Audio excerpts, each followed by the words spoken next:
Buongiorno e soprattutto buona Pasqua. È un augurio che sento di farvi, anche se nel porgervi questo augurio qualcuno può restare perplesso. Potrebbe pensare, ma come si fa a dire buona Pasqua con quello che stiamo vivendo in questo periodo?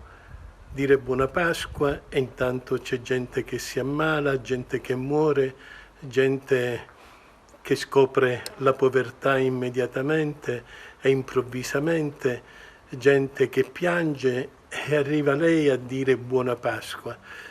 Sì, io sento di dover fare questo augurio perché è un augurio importante, proprio perché stiamo vivendo questo tempo. La Pasqua non è una festa inventata da noi, è festa di Dio. E quando è festa di Dio, Dio ha sempre qualche messaggio da dare ai suoi uomini. Pasqua è festa della speranza, significa passaggio.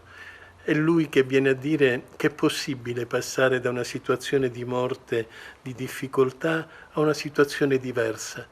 Però Lui ci chiede è una cosa che diventa molto importante.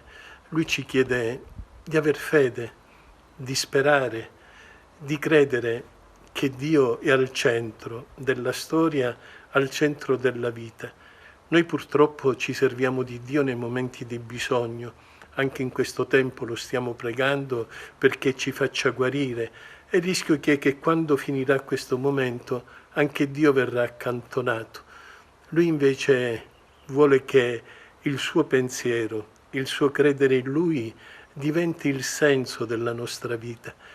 Lui non ci promette di illuminare le gallerie nelle quali ci troviamo, ma ci chiede di credere che se anche stiamo camminando nel buio di una galleria, Lui continua a starci vicino. È venuto a cercarci, si è fatto uomo proprio per dirci il suo amore.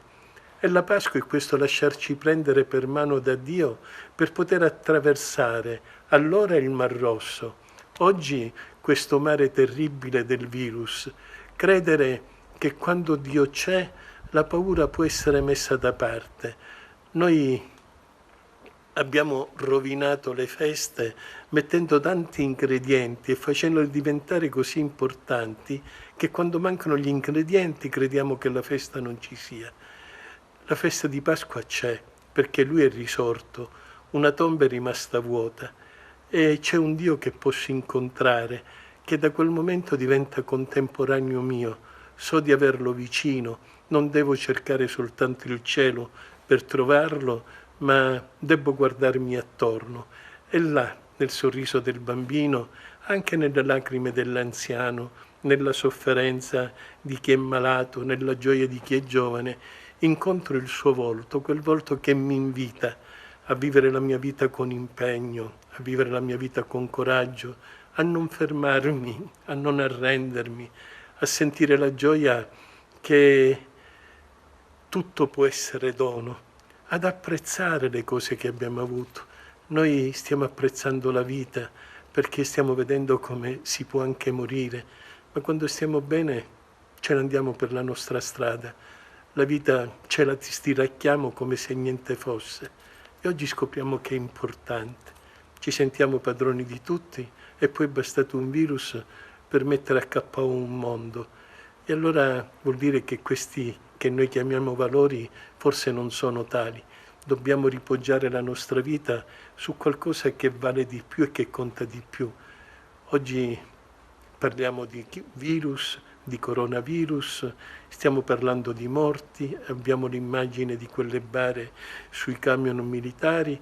Oggi però, e anche questo è segno della presenza di Dio, abbiamo tanti medici, tanti volontari, tanti infermieri, tante persone della forza pubblica, tanti preti che sono messi lì accanto a chi è nella sofferenza per aprire quelle finestre alla luce, per dire non sei solo. È l'aspetto non positivo di questo tempo, è l'aspetto bello. Ogni medaglia ha due facce. E allora il Signore ci chiede di far Pasqua guardando anche l'altra medaglia, quella positiva, ma soprattutto non solo di guardarla, di metterci anche noi da quella parte. La solidarietà la stiamo vivendo, però speriamo di viverla anche dopo. Oggi tanta gente si sta accorgendo dei poveri che vanno aumentando. Speriamo che anche dopo questa attenzione al povero continui.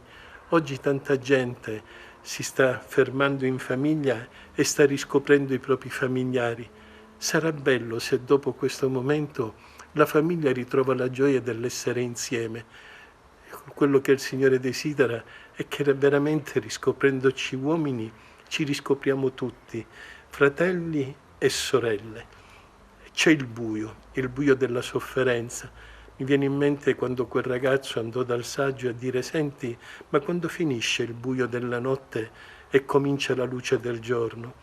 Il saggio provò a dire: cerca tu una risposta. E il giovane disse: senti, forse quando distingo un albero da un cespuglio, allora già vedo. E il saggio disse: no. Quando distingo una pecora da un cane, che in lontananza possono sembrare uguali, no. Quando distingo un uomo da una donna, e il saggio ancora una volta disse no. Allora si arrese il giovane e disse: dimmelo tu. Dice: sì, quando tu vedi avvicinarsi un uomo e una donna e riconosci nel volto di quell'uomo e di quella donna il volto di un fratello e di una sorella, solo allora finisce il buio della notte e comincia la luce del giorno. Ci auguriamo così buona Pasqua. Vorrei che entrasse in tutte le case, che entrasse nel cuore di coloro che soffrono, di coloro che sono stati colpiti dalla malattia, nel cuore di quelle famiglie che non hanno potuto piangere i loro morti stando vicino, ma li hanno visti andar via quasi da estranei.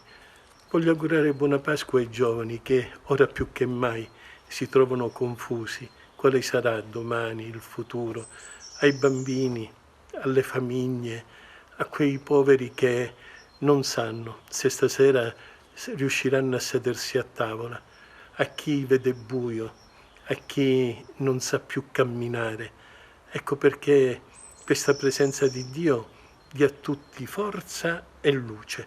E allora dirsi buona Pasqua è quello che in questi giorni abbiamo ripetuto sempre, e credere che nonostante il buio della notte, più tardi, domani, sorgerà il sole. Ecco, vi consegno questo sole, per noi questo sole è Dio, che davvero dire buona Pasqua e poter gridare: Dio è risorto, è con noi, non ha paura. Un saluto a tutti e auguri, buona Pasqua.